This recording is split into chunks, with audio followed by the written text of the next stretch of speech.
to launch into actual important pro-life news that has been totally swallowed up over the course of the last week, I would like to read you an op-ed story written by Representative Chris Smith, who's a pro-life congressman from New Jersey, and a really cool guy. And in fact, one of his staffers is dating my brother. Anyway, Congressman Smith writes this article on the Daily Signal, which is a great online publication. I think it's produced by the Heritage Foundation out of Washington, D.C., and the title of his column is Trump's Expansion of the Mexico City Policy is a Major Victory in Protecting Life. So amazingly, the only way in which we're going to talk about Donald Trump is going to be something that no one has actually talked about all week. But last week, President Trump announced via executive order an expansion. Excuse me. This is some great radio here. Announced the expansion of the so-called Mexico City policy. And you may be asking, what is the Mexico City policy? I'll tell you. So let me read from Congressman Chris Smith's article here. Congressman Smith, for those of you who don't know, he's been a member of Congress for a long, long time. I think about over 30 years now. And he's been noteworthy as really one of the foremost defenders of life to have ever served in Congress. There's been so much important pro-life legislation that he has spearheaded and he has led the way on, and he's really been kind of a hero for the pro-life movement for years and years and years, and in fact has been so insistent upon it that it wound up sort of alienating him in some ways from Republican leadership. I don't think he gets the respect and sort of the credit he deserves, but he really genuinely cares about the defense of innocent unborn life, and that's why I like him, and I think he's a pretty great guy. So, again, not an endorsement, not a campaign endorsement or anything, but his record on life issues is really pretty stellar. So let's read from Congressman Smith's piece. He writes, "This week, the Trump administration announced the implementation of the new Protecting Life in Global Health Assistance policy, a significant reiteration and expansion of President Ronald Reagan's Mexico City policy." What is the Mexico City policy? Well, I'll tell you. Announced by Reagan at the United Nations Conference on Population Control in Mexico City in 1984, hence its name, the policy was and is designed to ensure that U.S. taxpayer money is not funneled to foreign non-governmental organizations that perform or promote abortion as a method of family planning.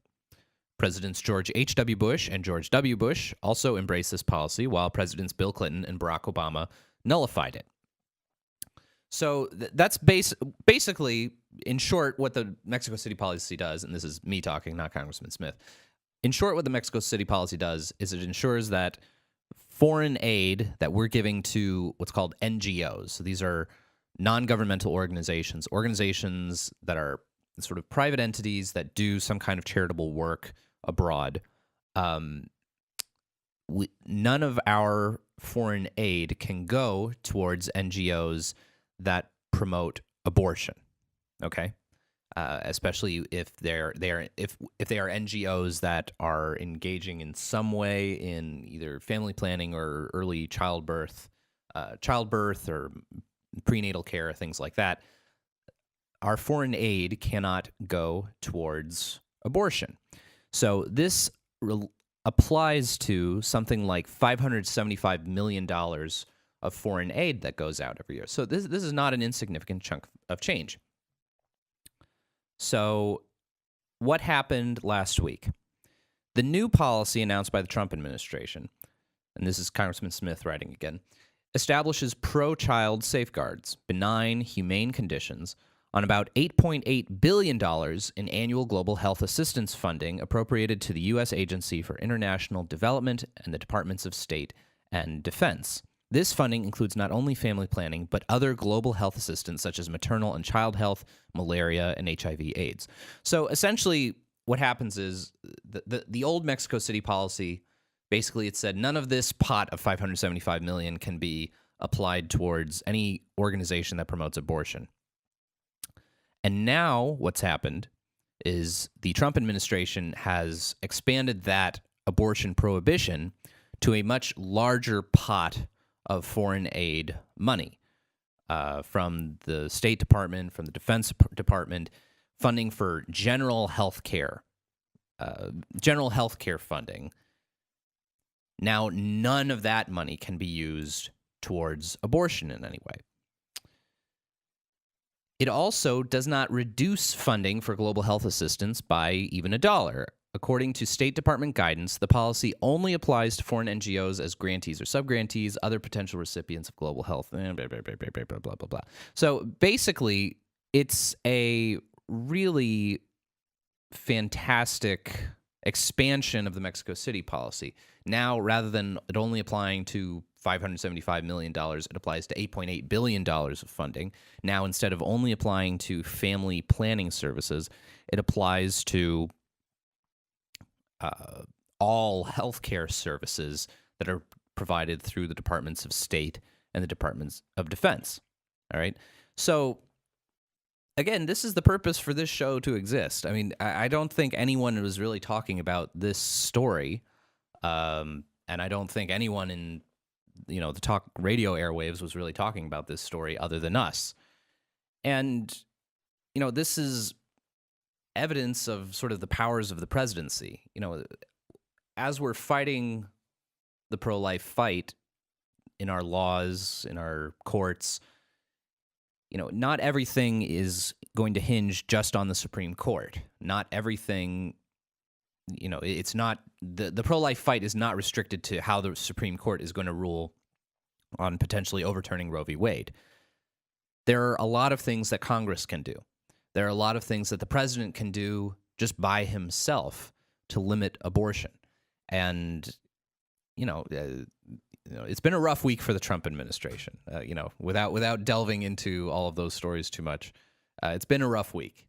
But, I will say for this policy, I think the president deserves some kudos for listening to some of the really good pro-life advisors that he has around him and continually encouraged. I think policies like this are really good and really important, and it's a huge reversal from the Obama administration, where under the Obama administration, not only did you have family planning money going directly towards abortion, but you had funding from the State Department and from other departments of the federal government where you had these poor countries that are desperately in need of American dollars for their very poor healthcare systems. And what the Obama administration would do was apply diplomatic pressure upon particularly in Africa, where you would have these countries where people are very traditionally pro-life.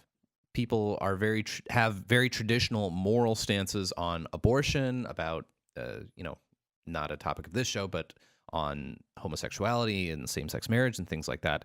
And essentially what the Obama administration would do is hold these countries ransom, basically saying, unless you change your old, benighted, traditional moral views on abortion, on same-sex marriage, on this or that, we're not going to give you any federal money, which I think is a horrific thing to do. And it's something that even Pope Francis has condemned. I think he applied to it the term cultural colonialism.